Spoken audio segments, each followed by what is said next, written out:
అందరికీ నమస్కారం. నా పేరు శ్రీజ. ఈ రోజు ఈ వీడియోలో మనం డిస్కస్ చేయబోతున్న topic the reasons behind the blood shortages in the blood banks. For suppose ఒక పర్సన్ ఎవరైనా సరే ఏదైనా యాక్సిడెంట్ కి గురైనప్పుడు, తనది ఒక రేర్ నెగిటివ్ బ్లడ్ గ్రూప్ అయినప్పుడు, తన ఫ్రెండ్స్, తన ఫ్యామిలీ మెంబర్స్, తన రిలేటివ్స్, తన వెల్ విషర్స్ అందరూ కూడా ఆ సిటీలో ఉండే ఆల్మోస్ట్ అన్ని బ్లడ్ బ్యాంక్స్ అప్రోచ్ అయినప్పటికీ కూడా వాళ్ళకి ఇమీడియట్ గా ఆ బ్లడ్ అనేది దొరకని సందర్భాలు ఎన్నో ఉన్నాయి. వాటన్నిటికి కూడా వాళ్ళ మెయిన్ రీజన్స్ ఈ రోజు మనం తెలుసుకుందాం. First of all most important reason ఏంటంటే lack of voluntary blood donations. మనలో ఎంతమంది రెగ్యులర్ గా బ్లడ్ బ్యాంక్ కి వెళ్ళి బ్లడ్ డొనేట్ చేస్తుంటాము? Generally blood donation camps conduct చేసినప్పుడు బ్లడ్ డొనేట్ చేయడానికి ఇంట్రెస్ట్ ఉంటుంది. బట్ మనకు ఒక 20 or 30 minutes డిస్టెన్స్ లో ఉండే బ్లడ్ బ్యాంక్ కి వెళ్ళి అక్కడ ఒక 15 minutes టైం స్పెండ్ చేసి బ్లడ్ డొనేట్ చేయడానికి ఇంట్రెస్ట్ అనేది చాలా తక్కువగా ఉంటుంది. సో ఇది ఒక మెయిన్ రీజన్ గా మనం తెలుసుకోవచ్చు. And next seasonal gaps. Like right now చూసుకున్నట్లయితే క్రిస్మస్, న్యూ ఇయర్, పొంగల్ ఇలా ఫెస్టివల్ సీజన్ లో బ్లడ్ డొనేషన్స్ జరగవు.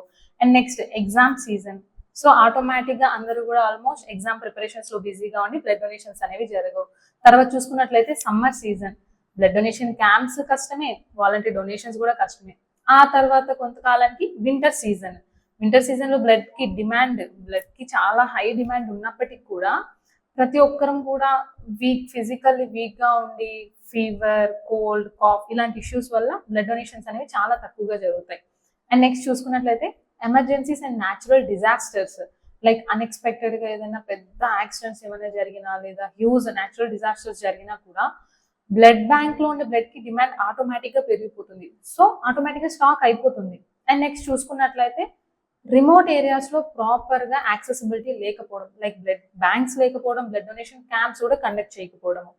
బ్లడ్ డొనేషన్ క్యాంప్స్ అనేవి సీజనల్ గా కండక్ట్ చేయడం, ఇది కూడా మనం చాలా ఇంపార్టెంట్ ఫ్యాక్టర్ గా డిస్కస్ చేయొచ్చు. బికాస్ ఎన్జిఓస్ అవ్వచ్చు, కాలేజెస్, ఇన్స్టిట్యూషన్స్, ఎన్నో ఆర్గనైజేషన్స్ ఏమన్నా కూడా ఏదైనా స్పెషల్ అకేషన్స్ లైక్ ఆర్గనైజేషన్ యొక్క యానివర్సరీస్ అవ్వచ్చు, వాళ్ళ బర్త్డేస్ అవ్వచ్చు, ఇలాంటి స్పెషల్ అకేషన్స్ లో బ్లడ్ డొనేషన్ క్యాంప్స్ కండక్ట్ చేస్తున్నారు. కానీ రెగ్యులర్ గా బ్లడ్ డొనేషన్ క్యాంప్స్ అనేవి చాలా తక్కువగా చేస్తున్నారు.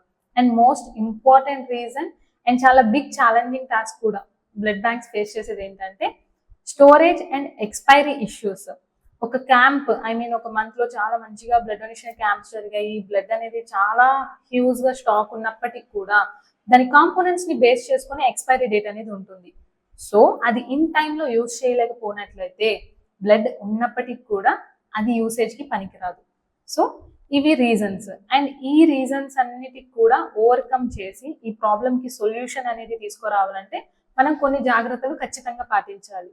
లైక్ ప్రతి ఒక్కరు కూడా 18 years దాటి హెల్దీగా ఉన్న ప్రతి ఒక్కరు కూడా వాలంటరీ డొనేషన్స్ అనేవి ఒక సోషల్ రెస్పాన్సిబిలిటీగా ఫీల్ అవ్వాలి.